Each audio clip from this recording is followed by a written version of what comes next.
नमस्कार दोस्तों, स्वागत है आप सभी का आप सबके अपने YouTube चैनल फैक्ट नॉलेज में। मैं ऋषि कुमार स्वागत करता हूं आप सभी का। दोस्तों, आपको पता है कि हम लोग सीटेट के प्रीवियस ईयर के पेपर को सॉल्व कर रहे हैं। तो इसी सीरीज में हम लोग सीटेट जो 2019 का जुलाई का जो पेपर है, पेपर 1, उसको हम लोग सॉल्व कर रहे हैं। उसके बहुत सारे वीडियो हम लोगों ने दे दिए हैं ऑलरेडी।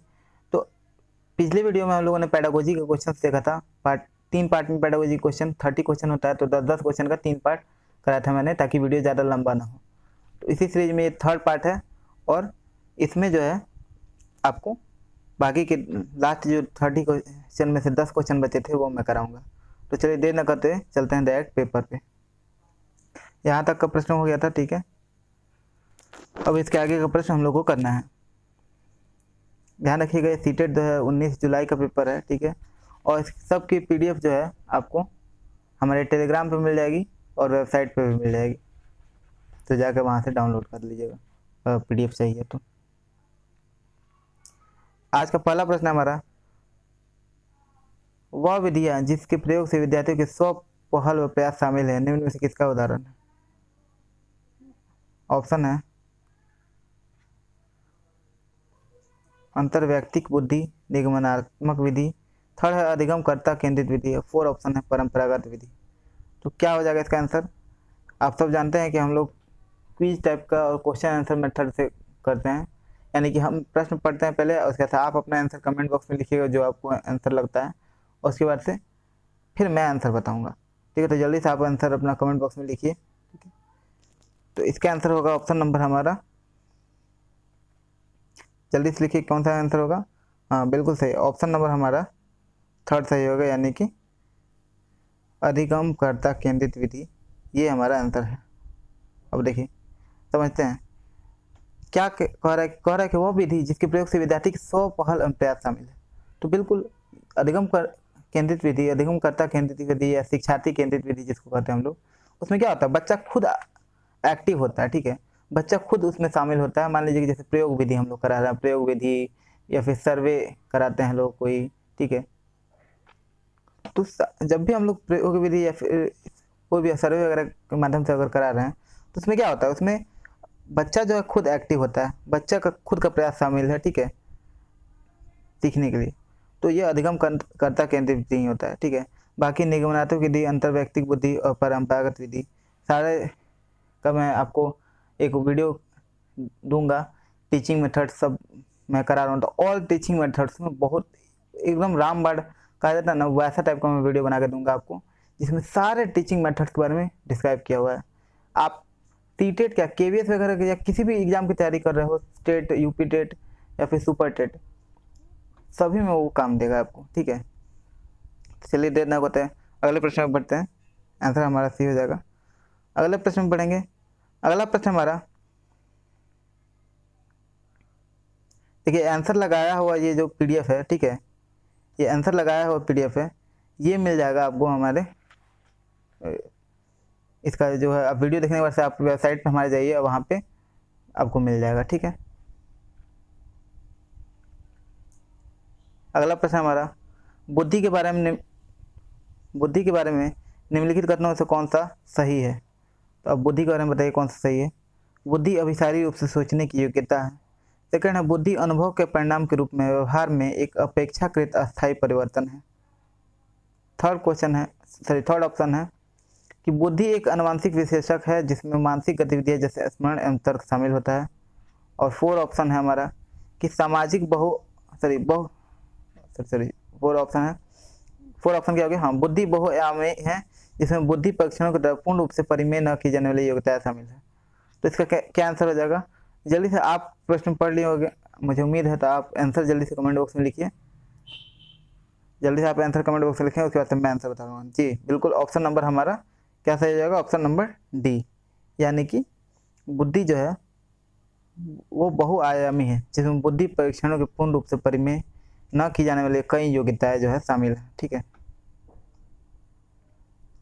क्या कर रहा है, बुद्धि के बारे में कौन सा कथन सही बोल रहा है? तो बुद्धि जो है बिल्कुल मल्टी डायमेंशनल है ना, यानी कि एक चीज के बारे में सोचना जो है नहीं होता है। वो बुद्धि से जो हम लोग बहुत सारे चीज़ों के बारे में सोच सकते हैं, बहुत परिप्रेक्ष्य में सोच सकते हैं, ठीक है। तो बुद्धि बहुआयामी है जिसमें बुद्धि परीक्षणों के द्वारा पूर्ण रूप से परिमेय न की जाने वाली कई योग्यता शामिल है। यानी हम लोग उसको डिस्क्राइब नहीं कर सकते हैं, ठीक है, मेजर नहीं कर सकते, वो सारी चीज़ें भी बहुत सारे ऐसे हैं जो योग्यताएं शामिल है, ठीक है। अगले प्रश्न में पढ़ेंगे। अगला प्रश्न, निम्नलिखित में से कौन प्राथमिक सामाजिकरण के माध्यम है। ये प्रश्न मैंने आई थिंक कराया हुआ है, शुरुआत का मेरा वीडियो मैंने आपको कराया था, उसमें ये प्रश्न मैंने कराया हुआ था। तो आप देख रहे होंगे कि ये जो मैंने प्रश्न कराए हैं वो प्रश्न काफ़ी अच्छे थे, वो सारे प्रश्न प्रीवियस ईयर में भी आए हुए हैं, ठीक है। और ऐसे ही मैंने जो प्रश्न कराए हैं और आपने वीडियो अगर देखा होगा तो आपको ध्यान होगा, अगर अपने सारे वीडियो किए होंगे तो आपको प्रैक्टिस सेट सॉल्व कीजिएगा, उसमें भी वो सारे प्रश्न मिल सकते हैं। और इवन की जो आप पेपर देने जाइएगा तो वहाँ पे भी बहुत सारे क्वेश्चंस मिलेंगे, डायरेक्ट क्वेश्चंस आते हैं, ठीक है। तो चलिए देख लेते हैं कौन सा प्राथमिक सामाजिकरण माध्यम है। ऑप्शन है हमारा परिवार, विद्यालय, सरकार और मीडिया। तो जल्दी से इसका आंसर बताइए कमेंट बॉक्स में। ये क्वेश्चन मैंने कराया हुआ था, आपको याद होगा, और इसका आंसर तो आप लोग फटाक से दे दीजिएगा, ठीक है। ये क्वेश्चन काफ़ी इंपॉर्टेंट है, इसीलिए मैंने शायद इसको जब मैंने टेस्ट सीरीज बनाई थी आपके लिए तो टेस्ट सीरीज में भी मैंने ऐड किया था, ठीक है। तो इसका आंसर क्या हो जाएगा, ऑप्शन नंबर हमारा ए, यानी कि जो परिवार है वो हमारा, सॉरी, हाँ,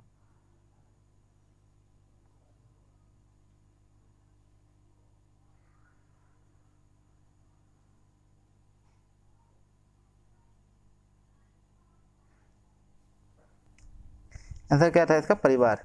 यानी कि देखिए सामाजिकरण यानी सोशलाइजेशन का जो प्राइमरी एजेंसी होता है, ठीक है, प्राथमिक माध्यम, सबसे पहले बच्चा क्या करता है, पहले परिवार में जन्म लेगा, ठीक है, वो जन्म लेगा, फिर परिवार के माध्यम से ही ना वो सामाजिकरण सीखता है, ठीक है। पहले परिवार, फिर आस पड़ोस, पहले परिवार, फिर रिश्तेदार, फिर उसके बाद से आस पड़ोस, फिर उसके बाद से तब अपने कम्युनिटी में जाएगा, तब उसके बाद से अपना उसके आगे बढ़ते जाता है, फिर आस पड़ोस के बाद से विद्यालय जाएगा, ठीक है। तो इसी तरह से सामाजिकरण एजेंसी जो है बढ़ते जाती है, ठीक है। तो कौन सा प्राथमिक सामाजिकरण का माध्यम है, तो परिवार। पहले परिवार से ही प्राथमिक यानी प्राइमरी पूछा था, सबसे पहले परिवार आता है, उसके बाद से आपको जो है तब नज़दीकी रिश्तेदार आते हैं, तब उसके बाद आस पड़ोस के लोग, ठीक है, तब विद्यालय आता है, ठीक है। तो सबसे पहले परिवार प्राथमिक एजेंसी है, ठीक है। अगला प्रश्न हमारा, जीन पियाजे के सिद्धांत का प्रमुख प्रस्ताव है। तो जीन पियाजे का जो सिद्धांत है उसका प्रमुख प्रस्ताव क्या है। ऑप्शन है वयस्कों की सोच, बच्चों की सोच वयस्कों से निम्न होती है। सेकंड है बच्चों की सोच वयस्कों से बेहतर होती है। थर्ड है बच्चों की सोच मात्रात्मक रूप से वयस्कों से भिन्न होती है। और फोर नंबर ऑप्शन है हमारा, बच्चों की सोच गुणात्मक रूप से वयस्कों से भिन्न होती है। तो इसका करेक्ट आंसर क्या आ जाएगा, जल्दी से अपना आंसर कमेंट बॉक्स में लिखाइए। इसका आंसर हो जाएगा ऑप्शन नंबर हमारा सी, यानी बच्चों की सोच जो है वो मात्रात्मक रूप से,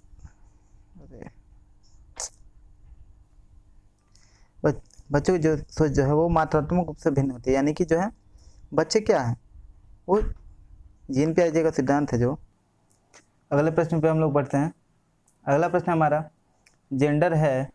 तो जेंडर क्या है, 4 ऑप्शंस दिए हैं, उसमें से आपको करेक्ट आंसर चुनना है।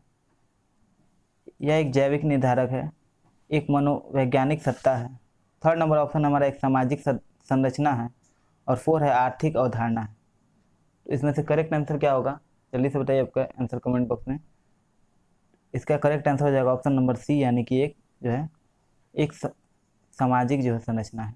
जेंडर क्या है, एक सामाजिक संरचना, यानी कि जो भी जो है मेल या फीमेल के जो जेंडर होता है वो संरचना समाज, मेल या फीमेल जो है ठीक है, लेकिन इस जो एक बना दिया गया है जेंडर का कि जो है स्त्रियों के लिए अलग काम, पुरुषों के लिए अलग काम, ये एक सामाजिक संरचना है। जो जैविक है उसको जेंडर और ठीक है लिंग में अंतर होता है। अब कहिएगा क्या दोनों सेम है, नहीं सेम नहीं है। लिंग जो है यानी सेक्स जो होता है वो जन्मजात होता है, वो बायोलॉजिकल होता है, यानी पुरुष और स्त्री। लेकिन जो जेंडर होता है वो सामाजिक संरचना है, वो समाज डिसाइड करता है, पुरुष और स्त्री, और उसके आधार पर काम को डिवाइड कर दिया है, ठीक है। तो उम्मीद करता हूँ कि आप सब शिक्षक हैं, तो आप अपनी सोच बदलेंगे तभी समाज बदलेगा। अगला प्रश्न, जेंडर से बहुत सारे क्वेश्चन आते हैं, तो इसलिए जेंडर में एक टॉपिक भी आपको कराऊंगा, उससे संबंधित सारे क्वेश्चन भी करा दूंगा। एक वीडियो आएगा स्पेशल जिसमें आपको पूरा टोटल क्वेश्चन भी कराया जाएगा उससे संबंधित, और उस टॉपिक को भी अच्छे से डिस्कस किया जाएगा। तो वीडियो पूरा देखिएगा, ठीक है। जितने भी वीडियो प्रोवाइड किए जा रहे हैं सारे देखना है आपको, ठीक है। पहला प्रश्न है हमारा, निम्नलिखित में से कौन विकास के व्यापक आयामों की सही पहचान करता है? ऑप्शन देख लेते हैं। पहला ऑप्शन है शारीरिक, संज्ञानात्मक, सामाजिक और संवेगात्मक। सेकेंड नंबर ऑप्शन है हमारा संवेगात्मक, बौद्धिक, आध्यात्मिक एवं स्व। थर्ड नंबर ऑप्शन है हमारा शारीरिक व्यक्तित्व, आध्यात्मिक एवं संवेगात्मक। और फोर्थ नंबर ऑप्शन है हमारा सामाजिक, शारीरिक, व्यक्तित्व एवं स्व। तो इसका करेक्ट आंसर क्या हो जाएगा? करेक्ट आंसर होगा इसका ऑप्शन नंबर हमारा ए, यानी कि जो है शारीरिक संवेगात्मक, शारीरिक संज्ञानात्मक, सामाजिक और संवेगात्मक, ये वाला जो ऑप्शन है ये बिल्कुल सही है, ठीक है। अब इसको देख लेते हैं। तो विकास के व्यापक आयाम की पहचान करता है। विकास के बारे में मैंने आपको जो है एक वीडियो प्रोवाइड किया है, ठीक है। तो विकास का जो आप उस वीडियो को आपने देखा होगा तो ऑलरेडी क्लियर हो गया। तो देखिए विकास के बारे में क्या कर रहे थे, विकास के व्यापक आयाम यानी जो पूरा होलिस्टिक विकास जो होता है, जो होलिस्टिक डेवलपमेंट होता है, ठीक है। आपको पता है डेवलपमेंट का पूरा थ्योरी, अगर आपने वीडियो देखा तो अच्छे से आपको क्लियर होगा, ठीक है। तो विकास क्या है? विकास जो है वो होल आपको शुरू से लेके जो अंत तक, यानी कि जो आप गर्भ में होते हैं, गर्भ से लेकर मृत्यु तक आपका विकास होता रहता है, ठीक है। तो उसमें क्या क्या चीज़ें आ जाती हैं, ठीक है, कौन कौन से टर्म्स आते हैं, कौन कौन से जो है डोमेन्स आते हैं, ठीक है, डेवलपमेंट के। तो शारीरिक विकास होता ही है, संज्ञानात्मक यानी कॉग्निटिव डेवलपमेंट होता है, ठीक है। सामाजिक यानी सोशलाइजेशन आपका होता है, सामाजिक विकास होता है, ठीक है। और संवेगात्मक यानी कि आपका जो इमोशनल डेवलपमेंट है वो भी होता है, ठीक है। तो ये सारे विकास के जो है व्यापक आयाम है। अगला प्रश्न पढ़ते हैं। अगला प्रश्न हमारा, बच्चों और उसके अधिगम के संदर्भ में निम्नलिखित कथनों में से कौन सा सही है? ऑप्शन हमारा सभी बच्चे सीखने के लिए स्वाभाविक रूप से प्रेरित होते हैं तथा सीखने में सक्षम हैं। सेकंड नंबर ऑप्शन है बच्चों को सीखने के लिए अभिप्रेरणा और सीखने के लिए उनकी सक्षमता केवल आनुवंशिकता के द्वारा पूर्व निर्धारित होती है। थर्ड नंबर ऑप्शन है बच्चों की सामाजिक आर्थिक पृष्ठभूमि उनकी प्रेरणा एवं अधिगम सक्षमता को निर्धारित एवं सीमित करती है। फोर्थ नंबर ऑप्शन है बच्चों को अधिगम प्रेरित करने के लिए, अधिगम हेतु प्रेरित करने में पुरस्कार एवं दंडित करना होता है। तो आपने अगर मेरे ख्याल से अपना एनसीएफ वाला वीडियो देखा होगा मेरा, जब स्टार्टिंग का मैंने एनसीएफ में वीडियो कराया था, अगर नहीं देखा तो जाकर प्लेलिस्ट में दिया है, वहाँ जाके देखिए। एनसीएफ का वीडियो मैंने बोला था बहुत इंपॉर्टेंट है, और ये क्वेश्चन आपको डायरेक्ट क्वेश्चन नहीं है, लेकिन अगर आपने एनसीएफ किया है तो मैं गारंटी देता हूँ कि ये क्वेश्चन आप कर पाओगे। क्यों? क्योंकि देखिए सीधे उसी से क्वेश्चन है निकाला हुआ, उसमें से आप अगर एनसीएफ समझा है तो क्वेश्चन सॉल्व कर पाएगा। क्या कर है अधिगम के बारे में कौन सा सही है? उसमें लिखा हुआ है एनसीएफ में साफ साफ कि बच्चे जो है खुद से जो है जन्मजात उनमें क्षमता होती है अधिगम करने की, सीखने की उनमें जन्मजात क्षमता होती है, और आप एक फैसिलिटेटर के तौर पे काम करते हो, और वो जो है ज्ञान का सृजन करते हैं, ठीक है। ज्ञान उन्हीं के द्वारा कंस्ट्रक्ट किया जाता है, ठीक है। तो यहाँ और एक चीज़ और आपको जब मैंने कराया था तो अच्छे से बताया था कि जो भी ऑप्शन आपको क्वेश्चन सॉल्व करते समय अगर आप ऑप्शन सीमित कर दे, बंद कर दे, या आपके जो है सोच को सीमित करने लगे, वो चीज़ ऑप्शन नहीं होगा, ठीक है, उसको सीधे छाट देना है। अब यहाँ पे क्या कर रहा है, सेकंड नंबर ऑप्शन बच्चों के प्रेरणा सीखने के लिए उनकी आनुवंशिकता से निर्धारित होती है। तो ऐसा तो ना कि आपके जेनेटिक कोड में जो है या फिर जितना आपके जीन में लिखा होगा उतना ही आप सीख पाओगे, ठीक है। कोई जन्म से नहीं होता है, ठीक है, कुछ डिजीज होगा तो बात अलग है, बाकी ऐसे किसी के जन्म से ही नहीं निर्धारित होता कि वो इतना ही सीखेगा, इतना ही पढ़ेगा, ठीक है। इसके अलावा बच्चे की सामाजिक आर्थिक पृष्ठभूमि उनकी अधिगम क्षमता को बढ़ावा देती है या निर्धारित करती है और सीमित करती है, ये भी नहीं होगा। जब आपने देखा होगा बहुत से ऐसे उदाहरण हैं जो गरीब से गरीब आर्थिक पृष्ठभूमि वाले, अजीब मतलब पृष्ठभूमि से, जो मतलब अनएक्सपेक्टेड लोग जो है कहाँ से कहाँ पहुँच गए, ठीक है। चाहे आप एपीजे अब्दुल कलाम का उदाहरण ले लीजिए, या फिर और भी बहुत सारे उदाहरण आपके सामने होंगे, सुंदर पिचाई का उदाहरण ले लीजिए, ठीक है। बहुत सारे उदाहरण देख सकता हूँ मैं, ठीक है, और आपके पास भी होंगे। तो ये सारे सामाजिक और आर्थिक पृष्ठभूमि कभी भी निर्धारित नहीं कर सकता। और 4 नंबर ऑप्शन है बच्चों को अधिगम हेतु प्रेरित करने के लिए उन्हें पुरस्कार और दंड करना होता है। जहाँ पे पुरस्कार और दंड की बात आ जाए, ठीक है, कि इससे आपको अधिगम कराना है, अधिगम कराने के लिए ज़रूरी है या नहीं ज़रूरी है, उसमें अगर पुरस्कार और दंड को बढ़ावा दिया जाए, ठीक है, वो बिल्कुल आपको नहीं चुनना है। अब मोटिवेशन वाला क्वेश्चन हो, मोटिवेशन से क्वेश्चन हो कि कौन सा मोटिवेशन है, ठीक है, पॉजिटिव मोटिवेशन है, ठीक है, तो उसमें अगर ये ऑप्शन हो तो एक्सेप्शन है।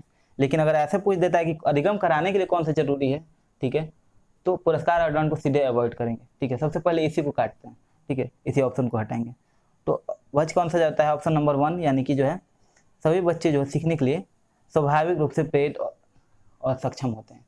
एनसीआर भी बोलता है और आरटी भी यही कहता है कि बच्चे में जो है बच्चा में सार्वभौमिक क्षमता होती है, यानी वो सीख सके, ठीक है ना। अगले प्रश्न में बढ़ेंगे। अगला प्रश्न हमारा कि प्रगतिशील शिक्षा में बच्चों को किस तरह से देखा जाता है। तो प्रोग्रेसिव एजुकेशन है, उसमें बच्चों को किस तरह से देखा जाता है। ऑप्शन है छोटे वयस्कों के रूप में, निष्क्रिय अनुकारकों के रूप में, थर्ड है सक्रिय अन्वेषकों के रूप में, 4 है खाली स्लेटों के रूप में, ठीक है। तो खाली स्लेट के रूप में पहले देखा जाता था।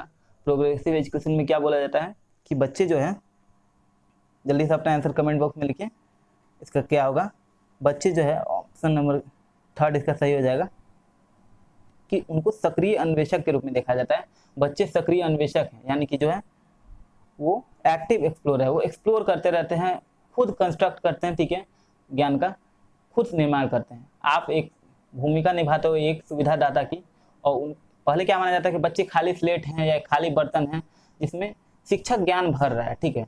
लेकिन बाद में कहा गया कि नहीं, बच्चा जो है, प्रोग्रेसिव एजुकेशन क्या कहता है, बच्चा जैसे एक माली पेड़ पौधों को खुद से जो है निकलने का, ग्रो करने का मौका देता है, सिर्फ खाद पानी देता है बस, बाकी उसको खुद से ग्रो करना है, कहाँ कैसे करना है वो खुद देखता है। वैसे ही हम लोग का काम क्या है, प्रोग्रेसिव एजुकेशन क्या कहता है कि अगर आप बच्चे जो हैं खुद से जो है ग्रो करते हैं, आपको सिर्फ हल्का सा बस गाइड करना है, ठीक है। अगले प्रश्न में बढ़ेंगे। अगला प्रश्न है लेव वाइगोत्स्की के अनुसार अधिगम, तो उनका लेव वाइगोत्स्की का जो थ्योरी है उसके अनुसार क्या कह रहा है, अधिगम क्या है। तो एक सामाजिक गतिविधि है, एक व्यक्तिगत गतिविधि है, थर्ड है एक निष्क्रिय गतिविधि है, 4 है एक अनुबंधित गतिविधि है। सीटेट में क्या है कि आपको लैंग्वेज समझना है। मैं आपको जब भी करा रहा हूँ तो आपको अपने लैंग्वेज में देख रहे होंगे कि मैं क्वेश्चन भी पढ़ रहा हूँ या फिर ऑप्शन भी पढ़ रहा हूँ, तो उसको अपने लैंग्वेज में मैं लाइन बाय लाइन नहीं पढ़ता हूँ। और एक सही तरीका यही है कि आप क्वेश्चन पढ़ते समय ही आप जो है उसमें से टैकल करके आप एक स्कैन करके निकाल लो कि क्या कहना चाह रहा है। अगर आप लैंग्वेज लाइन बाय लाइन पढ़ने लगे तो आप कंफ्यूज हो जाओगे और दिमाग आपका सुन हो जाएगा। क्वेश्चन से 1-2 थोड़ना है, 150 क्वेश्चन करने हैं और टाइम सीमित है, और वहाँ पे आप करने लगोगे, लाइन बाय लाइन पढ़ोगे, फिर समझोगे, थ्योरी लगाओगे, टाइम निकल जाएगा। इसलिए उसमें से आपको अपने इस लैंग्वेज को अपने लैंग्वेज में कन्वर्ट करना होता है तुरंत, ये नहीं कि सोचने लगे, ठीक है। अब लेव वाइगोत्स्की के अनुसार अधिगम क्या है, उनका थ्योरी है उसमें, तो अधिगम क्या है, जल्दी से इसका आंसर कमेंट बॉक्स में लिखिए। मैंने आपको जो है पिछली वीडियो में शायद आपसे डिस्कस किया था। तो इसका क्या है आंसर, ऑप्शन नंबर ए, यानी एक सामाजिक गतिविधि है। वाइगोत्स्की का सिद्धांत क्या है, मैंने बोला था आपको कि सोशियो कल्चर थ्योरी उनका थ्योरी को कहा जाता है, यानी कि जो सामाजिक और सांस्कृतिक उनको जो है इसको महत्व दिया है, यानी कि सामाजिक और सांस्कृतिक जो महत्व है वो सीखने के लिए, अधिगम करने के लिए बहुत ज़्यादा है, ठीक है। उनका थ्योरी भी ये कहता है, उनकी थ्योरी में सामाजिकता, सांस्कृतिक और भाषा पे बहुत महत्व दिया गया है। अगले प्रश्न में बढ़ेंगे। ये भी एक प्रश्न बनता है, ठीक है ना, जो भी मैं पॉइंट बता रहा हूँ वो आपको ध्यान से सुनना है। अगला प्रश्न है हमारा, और आज का हमारा लास्ट प्रश्न, निम्नलिखित में से कौन पूर्व क्रियात्मक अवस्था काल के बच्चे को विशेषित करता है। तो पूर्व क्रियात्मक काल के बच्चा जो हो, यानी कि जो है पूर्व क्रियात्मक काल के अवस्था के बच्चे को कौन सा जो है उसकी विशेषता है, ठीक है, उसको डिनोट कर रहा है। तो ऑप्शन देख लेते हैं हम लोग।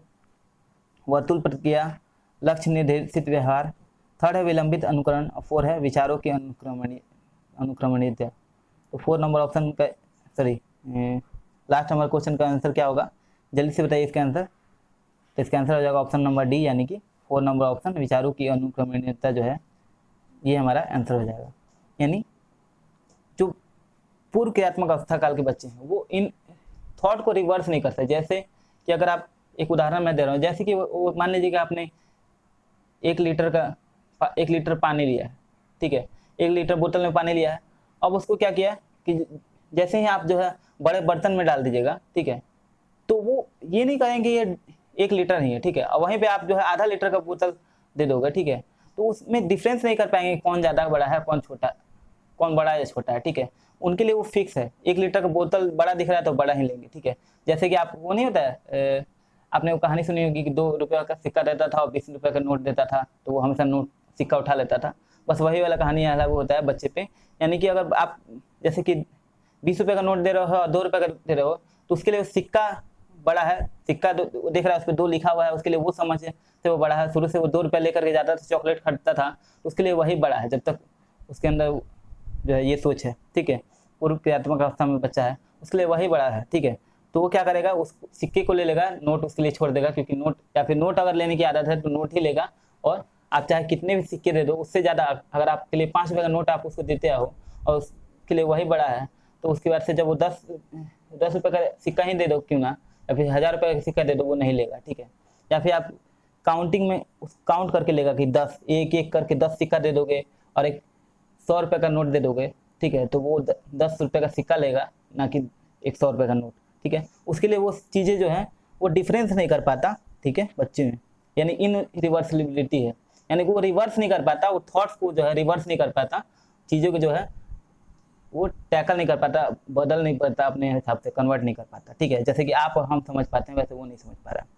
तो इसी के साथ हमारा आज का सेशन समाप्त हो रहा है। वीडियो पसंद आया हो तो वीडियो को लाइक करिएगा, अपने दोस्तों में शेयर कीजिएगा, और चैनल पर अगर आप नए हो तो इस चैनल को सब्सक्राइब कीजिए, ठीक है। मिलते हैं अगली वीडियो में, तब तक के लिए इजाज़त दीजिए। नमस्कार, जय हिंद, वंदे मातरम, भारत माता की जय।